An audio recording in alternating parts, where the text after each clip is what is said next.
हर हर महादेव दोस्तों, आप सुन रहे थे मेरे साथ मैं तेरी हीर भाग 38।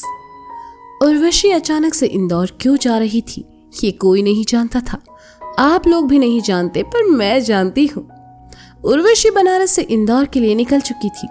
मुरारी सपरिवार इंदौर जा रहा था और वही नवीन भी अपने परिवार और वंश के साथ इंदौर के लिए निकल गया। बजा राजन, उसे मुन्ना से शिकायत थी कि मुन्ना ने उसे अपनी सगाई में क्यों नहीं बुलाया। वहीं भूषण की बात में राजन के मन में विचार पैदा कर दिया कि आखिर जिस मुन्ना को उसने अपना दोस्त माना था, उसने उसे इस बारे में बताया तक नहीं। घाट से निकलकर राजन वहां से चला गया। रमेश ने भूषण को घाट की सीढ़ियों पर अकेले बैठे मुस्कुराते देखा तो उसके पास आया और बैठते हुए कहा, क्या बात है भूषण भैया, अकेले में बड़ा मुस्कुरा रहे हो? कोनो बात है तो हमका भी बताओ। सुकून का नाम सुने हो रमेशवा? आज साला बहुत सुकून में है हम, भूषण ने कहा। अच्छा, ऐसा कहा होगा, तनिक हमका भी बताओ। रमेश ने भूषण की बातों में दिलचस्पी दिखाते हुए कहा।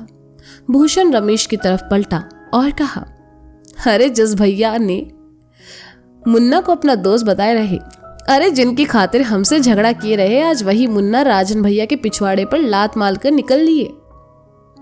मतलब हम कुछ समझे नहीं, रमेश ने असमझ की स्थिति में कहा। अरे मिश्रा के लौंडे की सगाई है इंदौर में, लेकिन मुन्ना ने राजन भैया को नहीं बुलाया तो पड़ी ना लात उनके पिछवाड़े पर, भूषण ने कहा। ए भैया, ऐसा नहीं कहते, राजन भैया हम सबको पाले हैं यार, और उस ससुरा वंश मुन्ना तो पहले से खुन्नस खाए बैठे हैं राजन भैया से। वो कहाँ लेकर जाएंगे राजन भैया को अपने साथ इंदौर? रमेश ने कहा। रमेशवा, हम बस यही तो समझाने की कोशिश कर रहे राजन भैया को, वो मुन्ना दोस्ती के लायक है ही नहीं, पर साला वो हमारी बात सुने तब ना, भूषण ने कहा। चिंता नहीं करो भैया, सुनेंगे भी और समझेंगे भी। अभी राजन भैया खुद अपनी बुद्धिमान नहीं है, सही वक्त आएगा तब समझेंगे और मुन्ना वंश को उनके औकात भी दिखाएंगे, रमेश ने कहा। तो भूषण सामने देखने लगा। राजन भले ही याददाश्त जाने की वजह से मुन्ना और वंश को भूल गया, लेकिन भूषण की नफरत आज भी कायम थी। वह कुछ देर वहां बैठा और फिर रमेश के साथ वहां से निकल गया। वंश, ये लो, ये खाओ, मेघना ने प्लेट में खाना निकालकर वंश की तरफ बढ़ाते हुए कहा, जो वो घर से बनाकर लाई थी। थैंक यू आंटी, बट आप खाना घर से लेकर क्यों आए हो? ये तो हमें ट्रेन में भी मिल जाता ना, नवीन के बगल में बैठे वंश ने कहा। ट्रेन का खाना तुम्हारे अंकल को पसंद नहीं है, उन्हें सफर में घर का खाना ही चाहिए होता है, कहते हुए मेघना ने दूसरी प्लेट निशी की तरफ बढ़ा दी। बिल्कुल मेरी मां पर गए हैं, वंश धीरे से बड़बड़ाया। तुमने कुछ कहा? नवीन ने पूछा।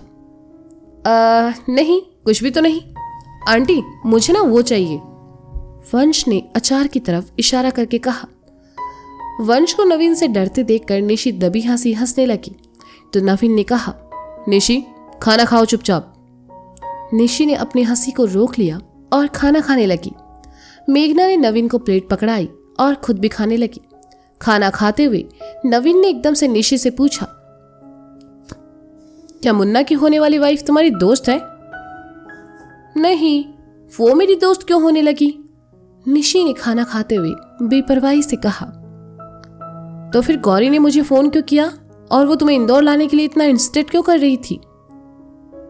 नवीन ने जब ये बात कही तब वंश पानी पी रहा था और नवीन का सवाल सुनकर उसके मुंह में भरा पानी का फव्वारा सीधा जाकर सामने बैठी निशी पर गिरा। हालांकि निशी अपना खाना खत्म कर चुकी थी। तुम ठीक हो? नवीन ने वंश से पूछा।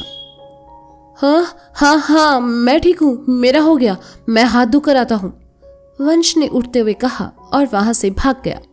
निशी ने देखा पानी से उसके कपड़े खराब हो चुके हैं तो उसने गुस्से से कहा, आह कितना जाहिल लड़का है ये।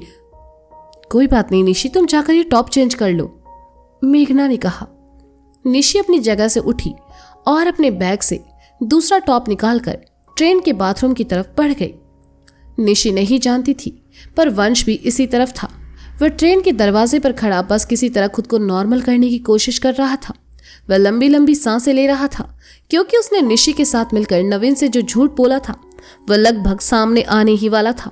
और इसके बाद नवीन उसके साथ क्या करता, इसका अंदाजा वंश को भी नहीं था। वंश ने खुद को नॉर्मल किया और जैसे ही जाने के लिए पलटा, निशी को वहां देखकर गिरते गिरते बचा। उसका हाथ अपने सीने पर चला गया और वह चिल्लाया, हे, तुम किसी दिन मुझे हार्ट अटैक देकर मानोगी। निशी ने वंश को वहां देखा तो उसका दबा हुआ गुस्सा फूट पड़ा और वह वंश पर चिल्लाई, तुम खुद को समझते क्या हो? तुम्हारी वजह से मेरा पूरा टॉप खराब हो गया। तुम ऐसी हरकतें क्यों करते हो कि मुझे तुम पर गुस्सा आए?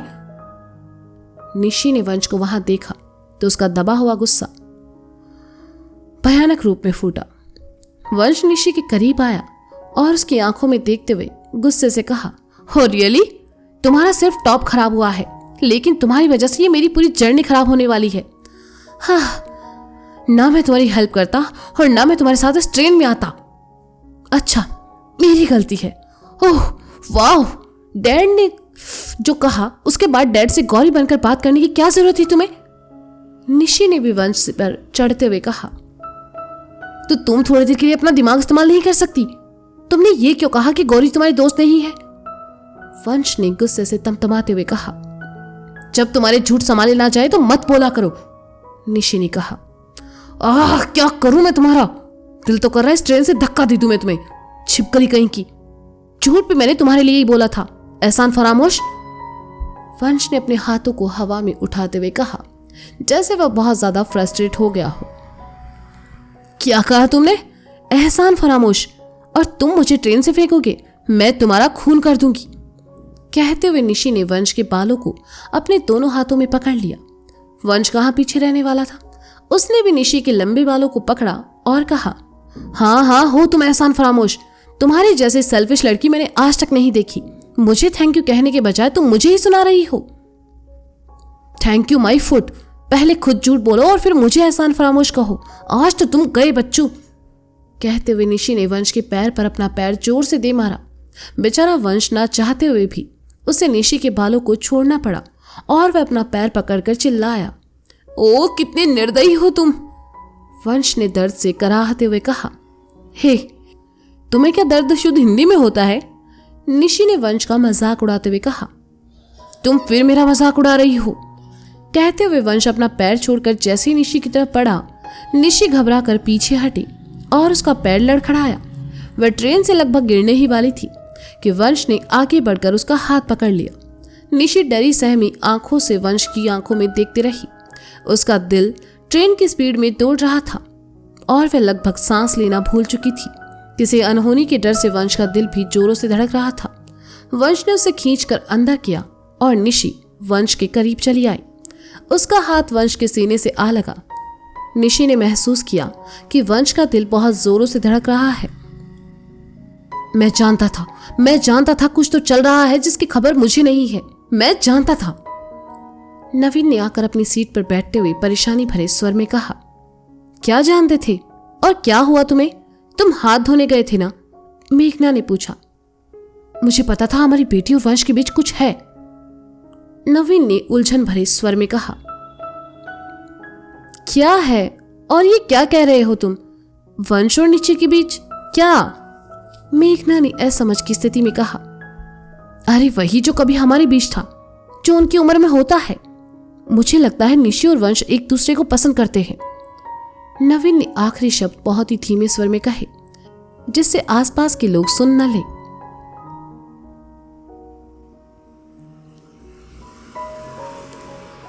तो क्या हुआ? मेघना ने कहा, उसे जैसे कोई फर्क ना पड़ा हो।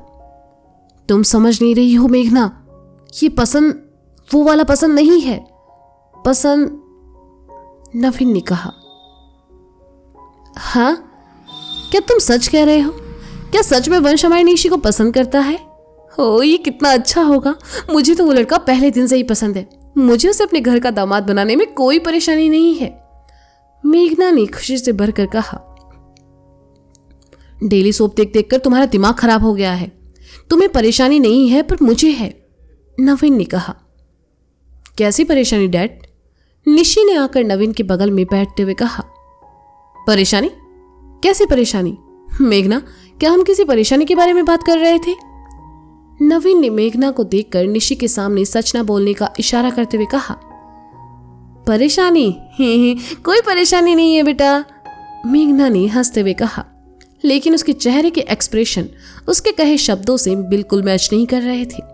निशी ने मेघना को देखा तो नवीन ने कहा, एक्चुअली मेरी अपर बर्थ है और मुझे बैक पेन की प्रॉब्लम है, इसलिए मैं बस मेघना से कह रहा था कि मुझे ऊपर सोने में परेशानी है, बस और कुछ नहीं।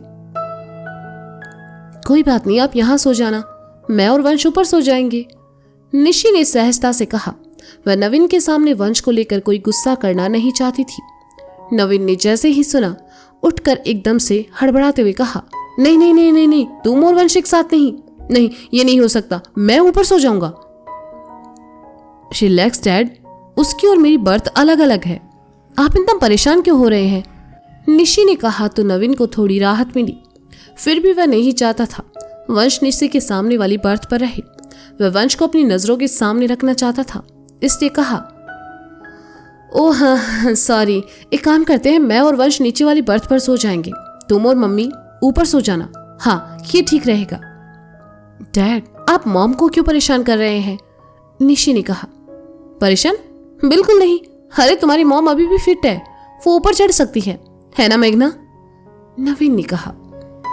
नवीन को ऐसे परेशान देखकर मेघना ने कहा, हाँ मुझे कोई परेशानी नहीं है। हाँ देखा, किसी को कोई परेशानी नहीं है, नवीन ने अपनी सीट पर बैठते हुए कहा। निशी ऊपर वाली बर्थ पर चढ़ते हुए बड़बड़ाने लगी, पता नहीं डैड इतना अजीब बिहेव क्यों कर रहे हैं। मेघना भी अपर बर्थ पर चली आई। निशी ने अपने कानों में ब्लूटूथ लगाया और म्यूजिक चला लिया, लेकिन जैसे ही उसने अपनी आंखें मूंदी, उसकी आंखों के सामने कुछ देर पहले वाला सीन आने लगा, जब वह वंश के बहुत करीब थी और उसकी धड़कनों को महसूस कर सकती थी। बाथरूम के बाहर बने वॉश बेसिन के सामने मुंह धोते हुए वंश ने शीशे में खुद को देखा और मन ही मन कहने लगा, यह अचानक से क्या हो जाता है मुझे, मैं समझ नहीं पा रहा हूं, मुझे उस छिपकली से चिढ़ है, फिर भी मैं एकदम से उसकी परवाह करने क्यों लग जाता हूं, और ये एकदम से क्या हो जाता है मुझे जब वो मेरे पास आती है, मेरी धड़कनें क्यों बढ़ जाती है। मत भूलो वंश, कुछ देर पहले कैसे जानवरों की तरह उसने तुम्हारे बालों को नोचा था, उसमें लड़कियों वाला कोई गुण नहीं है, उसका बस चले तो वह तुम्हारा खून ही कर दे। हाँ, ये कहाँ फंस गया मैं। ओ भाई, अगर खुद को निहार लिया हो तो शीशे में से हट जाओ, तनिक हमका हाथ धोने हैं। एक आदमी की आवाज वंश के कानों में पड़ी तो वह अपने ख्यालों से बाहर आया और फिर अपनी सीट की तरफ चला गया। राजन मुंह पर कपड़ा बांधे चोरी छुपे अपने घर में आया। वह नहीं चाहता था कोई उसे देखे। उसके हाथ में कुछ लिफाफे जैसा था जिसे वह सबसे छुपा रहा था। राजन दबे पांव बरामदे की तरफ आया और जैसे ही जाने लगा, प्रताप ने आकर उसके कंधे पर हाथ रखा। किसी के होने के एहसास से राजन की सांसें अटक गई। वह डरते डरते पलटा और देखा उसके सामने उसके पिताजी खड़े थे। राजन कुछ बोल नहीं पाया और उसे ऐसे देखकर प्रताप की आंखों में सवालों का जमघट लग गया। तो दोस्तों, ये था मैं तेरी हीर भाग 38। इसका अगला भाग आप जल्द ही सुनेंगे। तब तक के लिए शुक्रिया, बाय बाय, अपना ख्याल रखिए और हाँ, सुनते रहें मैं तेरी ही मेरे साथ। Bye bye.